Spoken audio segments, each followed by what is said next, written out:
Hello everyone, welcome to our Let's Play series of Planescape Torment. This is Colonel RPG as usual, and I'm very happy that you're supposed to join me today with our new friend Ignus over here. He's very mean and evil and terrible, so we're talking to him. We're asking him things, and actually we're asking him to teach us about things. Yes, he says, yes, I am gonna tell him that over there. But yeah, Ignus, you're master of the art. I'm willing to suffer. I wish to learn. Okay, so he goes back to that. You close your eyes and scream. Okay, so basically that's the same thing that happened before. You force your eyes open. That was a lot of experience right there. Open to see the burning mass of your hand. Oh boy, let's read what happened. Before you can react, Ignus's claws lash out and clutch your left hand. This time, I think, was the right hand before. And with a mad cackle and with a greedy hiss, he burns it. And through the searing pain, you close your eyes and scream. Like before, I think that was the same. You force your eyes open to see the burning mass of your hand from where Ignus touched it. Only a blackened stump remains, twitching, blood steaming from it. Ignus seems oblivious to your pain. His attention is devoted to your severed hand, which he is holding, admiring it like a trophy. Ignus, give me back my hand. Ignus ignores you. You watch as flames from his hands encircle your severed hand like a wreath, slowly burning the last remains of flesh from it, like a sculpture until only the fused bone remains. He gives a long, low hiss, and then flings its creation back to you. You manage to catch it in your remaining hand. You notice the flesh of your severed hand is re-knitting itself, slowly, painfully. It looks like it's regrowing. What did you do? Updated my journal. Teachings, Ignus cackles, the sound now strangely painful to your ears. To learn, one must suffer. Okay. We'll speak again later. Let's see what else happens over here. So he's just giving me parts of my things. Oh, come on. And that's not his hand, but that's apparently my hand. This is your charred hand. It has been severed at the wrist, and the flesh that once surrounded the bones has been scoured clean, leaving only the stark white bones behind. Despite the lack of muscle and skin, however, the bones of the hand have been fused together so that the bones do not fall apart. The pain of having the hand separated from you was almost more than you could bear, and it left lingering blackened scars on your wrists and arm. To make matters worse, oh boy, you notice that your flesh is healed slowly and poorly from the wound. If Ignus were to attack you with a rage, he might be able to muster enough heat and flames that recovering would be difficult, perhaps even destroy you. Okay, so that goes back to what it said before. Ignus has hinted that this charred remain of your hand somehow holds a fraction of his infernal power, now passed on to you. To invoke its power, you must slice off your hand again, place the skeletal hand there, then let the flesh heal over it. When it occurs, the traces of Ignus that remains upon the charred bone will kindle a portion of Ignus's knowledge within you. And this gives me Infernal Orb. That sounds a lot like a fireball, so I will go with that. Thank you very much. And I've learned that spell. Oh boy. Oh boy, the things I'm giving up, parts of me, effectively. So Infernal Orb, where would it... It looks like this is the one. A sphere of fiery red is called upon to weaken and slow the enemy. So it's not like a fireball. A fireball is a level 4 spell, I think. The caster summons a large magical orb of fire, which can be hurled at the target using the caster's normal attack rolls. The caster gains a +3 to hit bonus to his attack roll. The orb does 1 to 6 points of damage and inflicts a -1 penalty to the enemy's strength and dexterity for 10 seconds. So it's an interesting attack. These are low-level attacks, though, so I'm pretty certain these are not the ones I want. So let's suffer a little bit more. Oh, boy. Oh, boy. Ignus, your mastery of the arts. I'm willing to suffer to learn more. Ignus hurls itself into the air, leaving a hiss flame trail as he rises. No more! Pieces of self are burned away, Ignus, yet no more of sharing with Ignus teach. You need pieces of me in order to teach me. What about my eyeball? Ignus lashes out again, his finger like a spear, but he doesn't strike for the eye that you can remove. Instead, he impales your other eye. There is no pain for a moment, only surprise, then you scream as Ignus lets loose a stream of flames into your socket. They seem to eat into your skull. The hiss of burning flesh fills your nostrils and smoke clouds your vision. You force your eyes open through your bloodied vision, yet only one eye opens. You can barely make out Ignus hovering in the air in front of you, his hands cupping a small orb of flame in his hands. sure. Your eye seemingly untouched by the heat. As you watch, his hands cover the eye, and you feel a second burning pain in your eye socket. And suddenly, even through the searing pain, you can see correctly again. Ignus opens his hand, and within it, you can see the ruined mass of your eyeball, barely recognizable, yet your eye is still in its socket. He cackles, and with a breath of flame, the eyeball rises from his grasp and drifts over to you like a flake of ash in the air. I'm gonna take the eyeball. Updated my journal. My eyeball. Tiny snakes of flame spiral from Ignus's ruined sockets, traveling up the past his charred skull. More teachings. The two snakes of flame circle around behind him, then flare into torches in his hand. More sufferings. Yeah, the next one is gonna be just as lovely as this one, but I still have my eyeball. Just this one is the new one. This is the scorched remains of your eye, blistered by Ignus's touch. Ignus has hinted that this shard remains. Okay, so invoke his power. I know how to do that. So basically, you must crush the blackened eyeball between both your hands, then take the ashes and touch them to each eyelid. Doing so will transfer a small portion of Ignus's arcane knowledge to you, giving you the knowledge of how to show others brief, terrible glimpses of the elemental forces Ignus draws upon. The sight is usually enough to cause living creatures to flee for their lives. Yeah, but it's probably only a -2 or -4, so yeah, whatever. And it will give me Ignus's terror. It doesn't seem to show me what it is, so I'm going to copy that spell. And let's see what Ignus's terror does. Is it over here? It is in here. Okay, so the saving throw is negates. It's just a -1 penalty. Come on, that's nothing. That's just 5%. It's terrible. All non-undead creatures within a 3-foot radius of the target point to flee in terror from the area. If they fail their saving throw at the saving throw at -1 penalty. So not really anything amazing, to be honest. I mean, maybe it is actually. To be perfectly honest, maybe it is. Let's go with that. Let's put it over there. Okay. Now, for the next bit of things that I'm gonna throw away. Ignus, about the suffering and all. You need pieces of me in order to teach me. What about this strip of my intestines? Oh, wait a minute. Wait a minute. I have my things outside. That's what I'm carrying. I also have an arm. But I apparently can't give him the arm. Yeah, but we had... Well, we had something. For sure we had our intestines outside. But yeah, let's go with that. Ignus cocks his head as you hold up your intestines. Then he suddenly swoops in and snatches it from your grasp. Holding it, he strings it between two hands, like rope, and he hisses to himself. You watch the intestines steam as he holds them, turning black, and you feel a slow burning pain in your abdomen. Ignus strings out the intestines, handspan by handspan, and as he lets each length fall from his grasp, it starts rotating around him like a spiral, shaking in a slow pattern, each portion being roasted by his flames. There seems to be some dancing pattern to the way the flames are touching the strip of intestines, slowly blackening them until it looks like a long string of charred meat. The burning in your abdomen makes you wince, but it's nothing compared to the pain you felt when Ignus charred the other portions of your body. You watch your burning guts spiral in Ignus's flames, then suddenly they gutter out, and they fall into Ignus's hands. He gives a hiss and throws them to you. Much powers in immortals' organs. Yeah, I'm gonna take the charred intestines right there. You hold your charred intestines in your hand. They look like a blackened rope. Ignus hovers above you, tiny motes of ash drifting from his burning, emaciated frame. Thank you. I'll talk to you in a little bit. Yeah, this is also my arm. Why can't I give him my arm? And also this eyeball. This eyeball is mine. But I've given him enough eyeballs. Well, there we go. That's the one I can remove, so... Can I go without an eyeball? Don't want to part with that. No. Right there. Yeah. So this thing... It just adds armor class and all this sort of stuff. Nice stuff, and let's see what this one does. This is your charred mass of intestines. Ignus has hinted that these charred remains hold a fraction of his infernal power, now passed on to you. To invoke its power, you must slice open your abdomen, replace the innards, then let the flesh heal over the wound. When this occurs, the traces of Ignus that remain upon the charred bones will kindle a portion of Ignus's knowledge within you, and it gives me Infernal Shield. Let's see how good that Infernal Shield is. Okay. It's right there. It is 5 seconds per level or special, whatever the special is.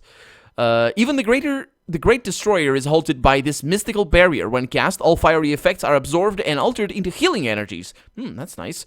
Works on caster only. The spell creates a fiery shield that bestows a 150 normal fire resistance, which adds a 50% resistance or healing to that, and 150% magical fire resistance, which is really good because there's some fire, normal fire, and there's a lot of magical fire that doesn't get taken into account for that one. The spell will expire after 5 seconds per level of the caster. Why is it special? That's interesting. I don't really need that. And if I do, I'll sleep and take care of business that way. Let me save the game and talk to him a little bit more. Yeah, I have nothing else. Ignus, about your teaching, about the torments I subjected you to. I'm sorry. He's not gonna be sorry. Flames, no torments. Ignus slowly turns, twisting above the ground. He may have heard you, but you don't know if the words meant anything to him. Are you sure, supplicant? Ignus stops instantly, and he whirls on you. New flames bleeding from his chest and skull in a horrid crackling mass. It's like a nest of flaming snakes suddenly erupted from behind, from hidden recesses on Ignus's body. Supplicant no more is Ignus. Speak such again, and Ignus will burn you. Try it, supplicant. It seems I will have to remind you of your station. Let's go with that.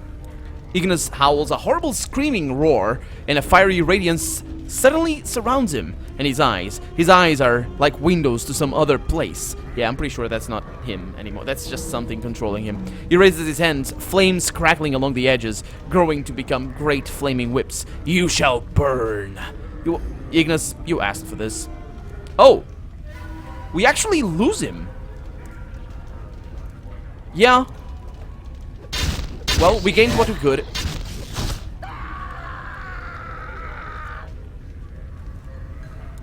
Done. Indeed. He was evil. Hey. Wasn't there somebody over here that I wanted to tell or talk to about Ignus? Aw. Elise? Was it Elise? Hey. I think it might have been.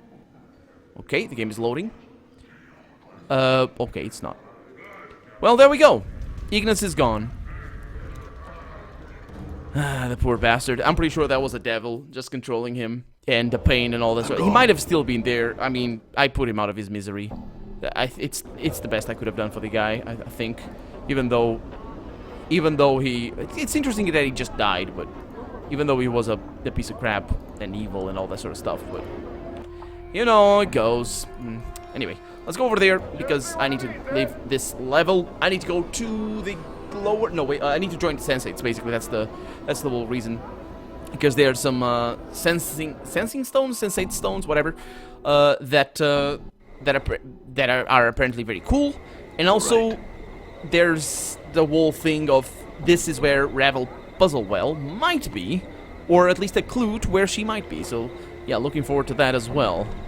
Okay, let's get in here, talk to the guy that's right at the entrance, because he's the one that lets me. And besides, also, there's another thing. I was already a Sensate, and I might be able to complete Splinter over here. Okay, how can he help me? How could I buy something from the Sensate's vaults? I'm pretty sure I asked this already. You must be a member of the Society of Sensation. Yeah, what if I already was a Sensate? I haven't come to this place in a long time, but I assure you, I was a Sensate. Splinter bends down a ways to examine you more closely. We do not recognize you, he says, but we see no lies dripping from your tongue. Very well, we shall grant you access to those privileges allowed only to members of the Society of Sensation, if you can show us what sensations you have already gathered, or gathered recently. Alright, I'm ready. We would ask for 5 sensations, then each pertaining to one of the body's senses, or a single experience which has strong elements to all 5 senses. Well, actually dying would be just a fantastic sensation to just bring, well, I don't mean it that is amazing, it's just amazing dying. No, I mean it would be a good thing, but let's see what it is. Because I only have one choice. I'd have a single experience to contribute then. I woke up, not knowing where I was, on a cold, blood-slicked iron slab in the bowels of the mortuary, a place where only dustmen or the corpses in their care have seen. Oh, go on. My entire body reeked of embalming fluid, but even the smell of that was not enough to match the coppery scent of ore around me. of gore around me. Dozens of bodies lie on countless bloody slabs like the one I rose from, all in the process of being gutted, flayed, and the like by nightmarish clockwork devices for reasons unknown.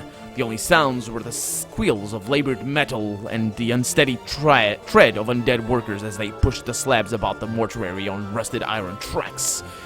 Those are some long sentences. A disturbing experience, he says. And I even left out the part about the chattering skull that flew at me as soon as I was upright. Will it suffice, Splinter? Yes, we welcome you back, Traveler, and grant you access to those privileges allowed only to members of the Society of Sensation. Well, my thanks. Farewell. I feel stronger. Timed to perfection with that song. But I feel stronger. I leveled up. I gained a bunch of experience. So let's go back here because this is where I need to go, I think. Unless this is a passage. It is not. We have already done everything that we have to do over here. I'm really happy about just being capable of getting through. That quest is broken. Basically, just having one quest. That's quite good. It's quite good. Okay, so leveling up first and foremost. Saving throws have improved. Spell memorization abilities have increased. 1 hit point gained, which is, yeah, whatever. Spell memorization, what do I have? Infernal Shield, I could go with that. Or I could go with Elysium Steers, because these things actually do a lot of damage. Because they do on... Yeah, they do on creatures around. We got Confusion. We got Force Missiles. Let's go with that. And the Cloud Kill, because it's the only one that I have. And there we go. Pretty good. Pretty good. Let's keep going. Well, I suppose this is the way. I don't really know. Right. I know I need to talk to this lady over here. And I will talk to her because I need to rest. The attractive young woman smiles pleasantly. Greetings, sir. And she closes her eyes and flips through a large ledger, stopping at what seems to be a random page and opening her eyes once more. Ah, here's your room key. And she hands you a small key. The easternmost chamber's been waiting quite some time for your return. Would you like to rest now, sir? Yeah, that'd be nice. I've been there. Ka-chunk, ka-lank, ka-chunk. There we go. Rested for 8 hours. Nothing terrible happened. Greetings, sir. Would you like to rest now? No, not right now. Oh. Oh, wait a minute. I haven't been here. I've been to the other rooms, which I probably shouldn't have, but nobody will know. It's all fine. What is she doing right there? Flapping her wings. This... Oh, boy. Quite a fancy room, wouldn't you say? You can see a small enclosed patio through these glass doors. Okay, and we have a few things over here. We have a door over there as well. Holy crap. That's really good. Let's learn all these things. Scroll of Blindness. That one is good. Does it have a saving throw? Yes, it does. -4 penalty to its attack rolls and +4. What's the saving throw like? It's probably just a normal saving throw. Okay, let's copy that. I'm not going to use that too much. Scroll of Pacify. So the spell magically pacifies 2 to 8 creatures of 6 HD or less in the area of effect. This affects all types of creatures except for undead, because usually those are just special and all that sort of stuff. I'm going to take that as well, even though, nah. Let's see, do you like this? You don't like it. Do you like this? No. Who else casts spells? Do you cast spells? No. Okay, so this needs to be sold. That's going to be for you. Identify. Do you have this? Well, we could keep it because we can always identify things with it. So that's good enough. We got Skull of Friends. That's for Morte then, because they have to be sold. And the Scroll of Shield. That's for Morte as well. Good. Okay. What next? All right. I have some embalming fluid and stiletto over there that I don't really need. There's high quality and low quality. Put that over there. And the embalming fluid, I have it over there as well. I'm not really sure what those are for. Every once in a while you need those, so we've got a bunch of charms over here. Who wants the fly? That's me. Who wants the knot charm? That's you, right there. Who wants the cockroach charm? I think I've seen this one. Oh my god. 4 armor class and 2 armor class versus... That's pretty good. Does anybody have the cockroach charm? Not really. Well, you gotta wear it then. The thrice blind charm. Invokes blindness. Interesting. Do I have it? Somewhere. No. Put it over there then. What about this one? Charcoal charm. I think I have a few over there. And the bone charm. I should have some right here. Fantastic. Okay. Good stuff. next? Oh, I have already... Okay. And then we have the bed. We have something back there. Very well hidden. Look at that. 333 monies. Okay, that's the enclosed patio. We got a hiccup. We have a locked door. We have thieving skills. Oh. Is this good? All right. A dodecahedron. That's a 20-sided dice. Right? This heavy dodecahedron, about the size of both your fists balled together, that's a big one, seems inexplicably familiar to you. Its texture is cold and smooth, but whether it's metal or stone you cannot tell. A certain almost intelligible tension runs over the object, as if it were ready to spring into the air at any moment. Scroll of ice and fire and ice. What is this one? Spells summons 2 crystal spheres, 1 red and 1 blue, that strike a specified target. That's actually pretty awesome. Let's go with that. It's probably high level. Yeah, it is.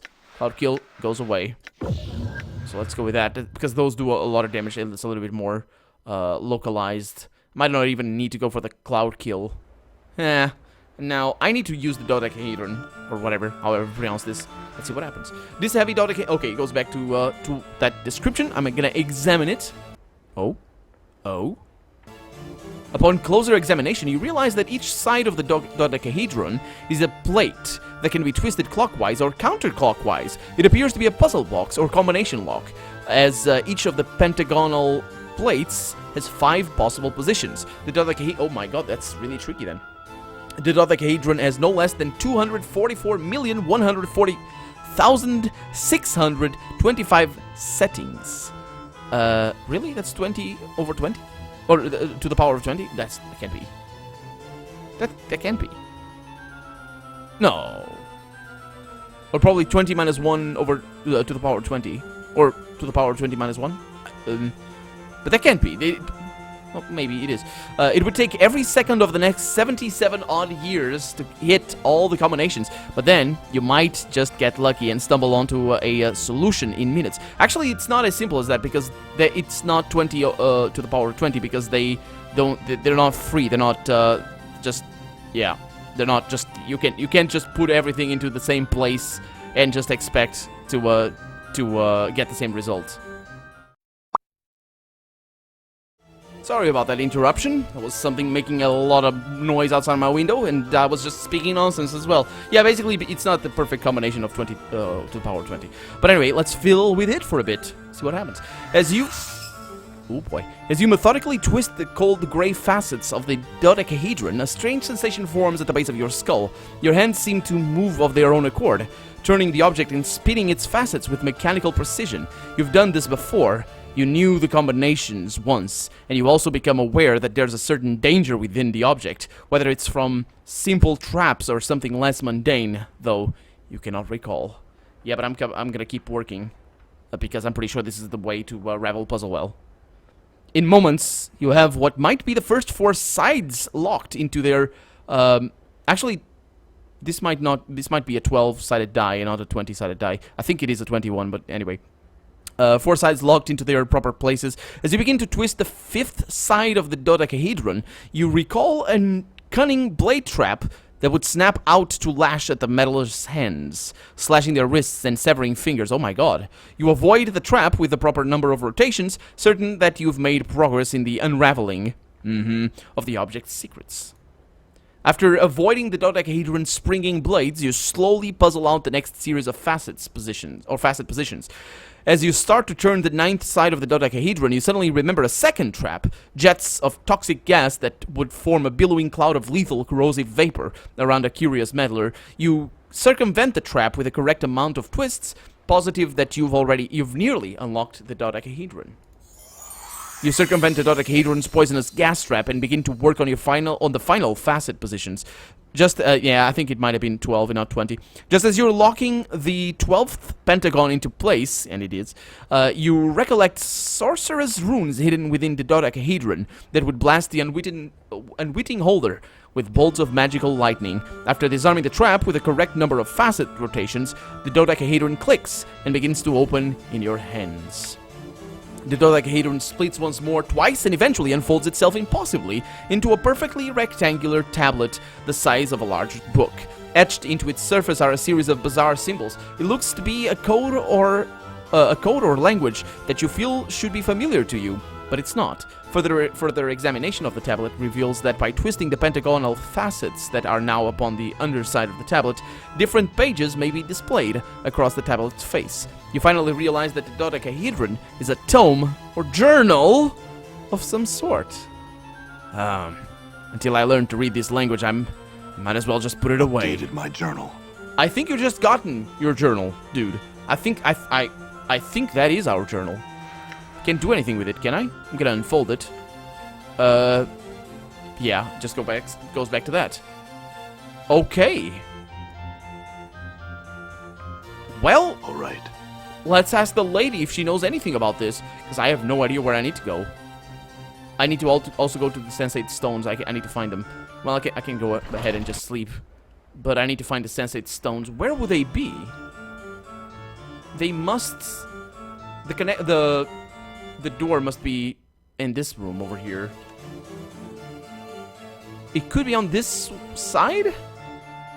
Magecraft, Thievery, and Combat, and then we have the lore holes and all that.